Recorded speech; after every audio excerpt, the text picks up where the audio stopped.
how to stop Windows 11 laptop from sleeping or turning off.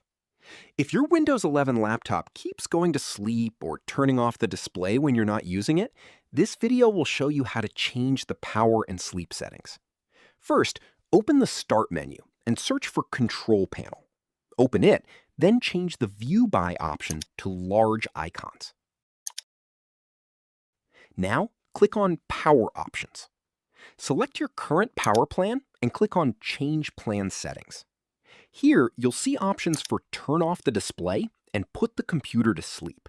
Change these settings to Never for both battery and plugged-in modes if those options are available. Next, click on Change Advanced Power Settings.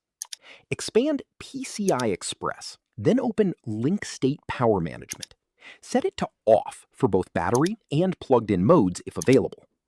Click Apply, then OK, and save your changes. Now your Windows 11 laptop will stay awake, and the display won't automatically turn off or put the computer to sleep when it's idle. That's how you can stop your Windows 11 laptop from sleeping or turning off automatically.